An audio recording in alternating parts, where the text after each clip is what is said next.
Hello everyone, welcome to my channel. My name is Ari, and today we're going to have some more stories about our toxic life. But before we start, it would be so much appreciated if you would subscribe to my channel, like the video, if you enjoy it, and maybe leave a comment down below. These simple clicks would mean a lot to the future of this channel and really reward the effort that I put in every day. And now without further ado, let's go. Today's first story. In this story, a couple married for 9 years faces turmoil when the wife, previously convicted of 2 DUIs, breaks her promise never to drink and drive again. She spirals into grief after a close friend's tragic death. Her husband, at work during her relapse, rushes home and catches a sheriff having an affair with his wife. He records the scene, calls the police, and files for divorce. The sheriff is fired, and the couple separates. The wife's actions reveal a desperate attempt to avoid another DUI, leading to a series of damaging consequences for everyone involved. The story reflects the destructive impact of choices made under pressure and grief. Now let's get into the story. My wife and I were married for 9 years. It was the longest and obviously most meaningful relationship by 40 ever had. My wife, 37, had 2 DUIs in the first 3 years of our relationship. The second charge was a year after we were married. She knew how bad it was going to be if she got a third one, so she swore to me, just as seriously as the day she took her vows, that she would never drink and drive again.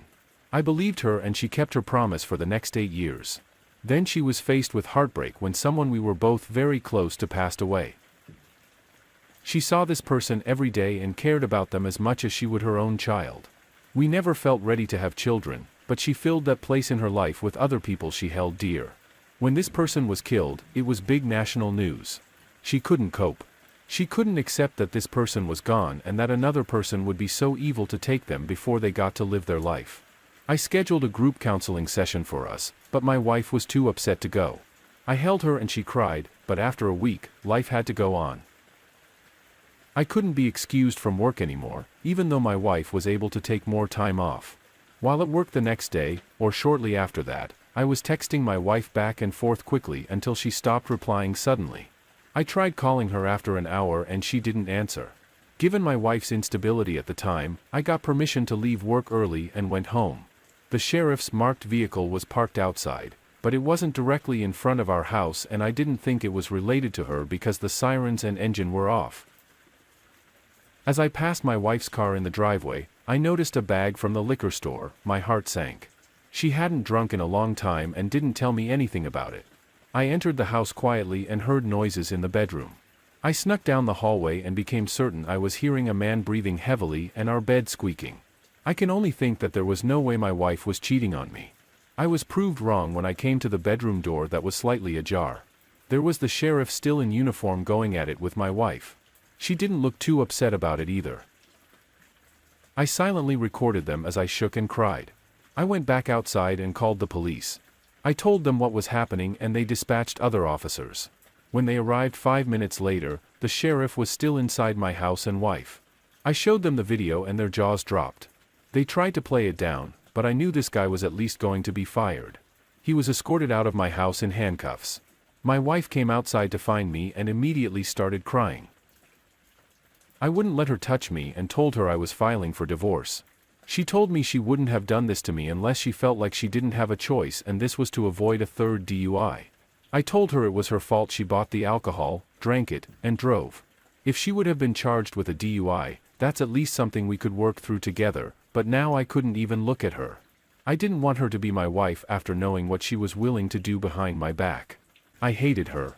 I saw her face while it was happening and she didn't look too inconvenienced. She was devastated to know I recorded her actions.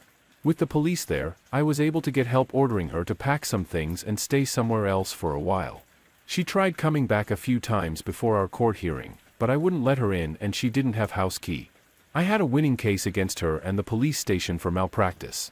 It only took a few months for our divorce to be made final, but it took 2 years for the police department to offer me a settlement. The sheriff was obviously fired and it came to light that he was a married man before all this happened. This was pretty big news. There were several online articles circulating social media about it. After he was divorced, and for reasons unknown to me, he He was able to move away with my ex to avoid scrutiny and hatred from the town and family members. From what I've heard, they left town together but split up pretty quickly.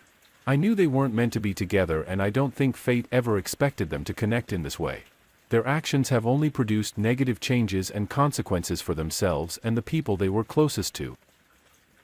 My wife's mistake led to a bigger mistake, in an attempt to avoid repercussions from the first mistake. I believe she learned her lesson now because she texts me updates about her new, terribly unstable life. She wishes she would try to cope properly with me, instead of caving into the temptation of alcohol. I don't really know why she drove after drinking. I never asked because it didn't matter. She proved to me that she was willing to sacrifice the sanctity of our marriage in the hopes of saving herself from the trouble her actions would have brought. Today's second story.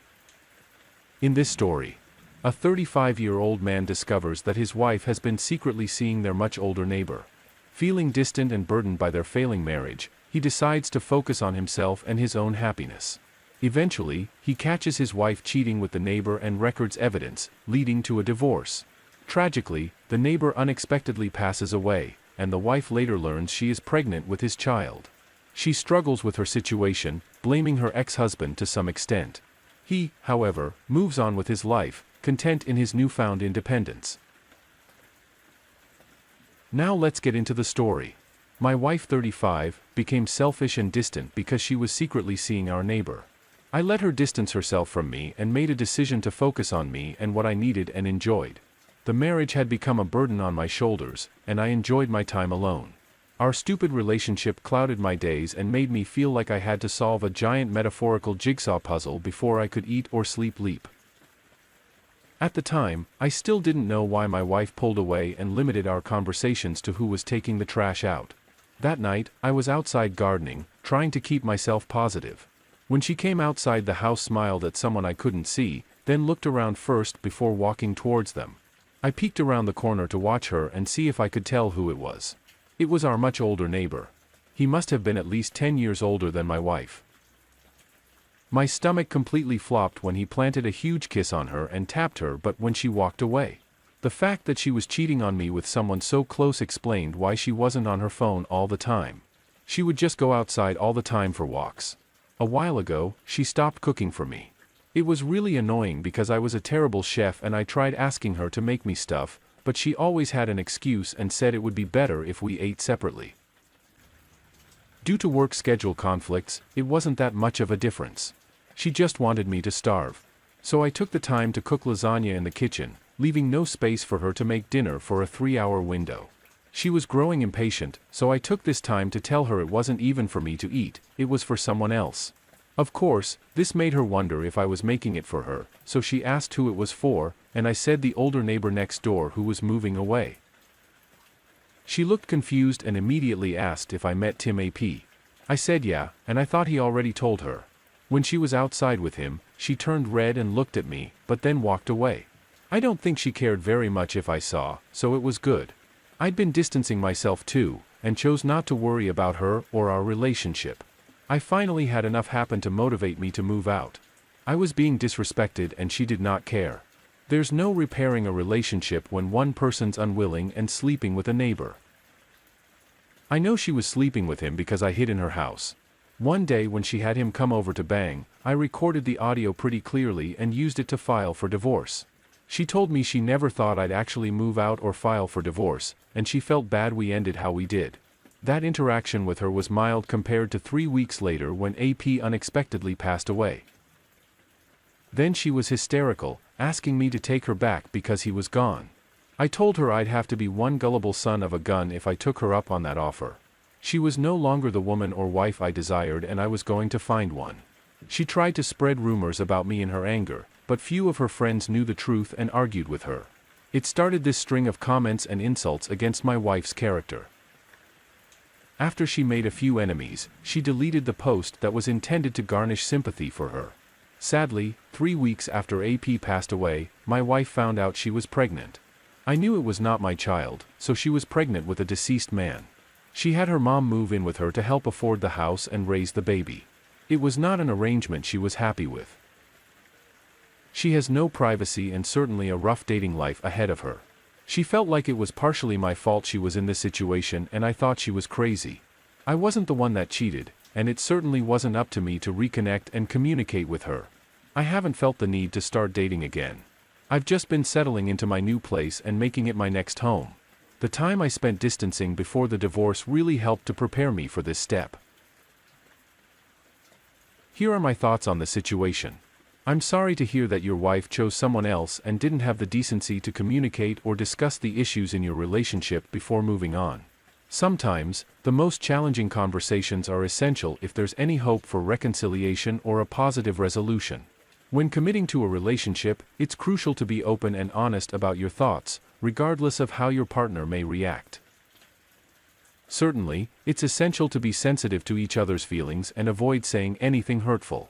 Instead, express your emotions and identify the issues that need resolution. If someone isn't emotionally mature enough to listen and consider their partner's perspective without judgment or hostility, they might not be ready for a committed romantic relationship.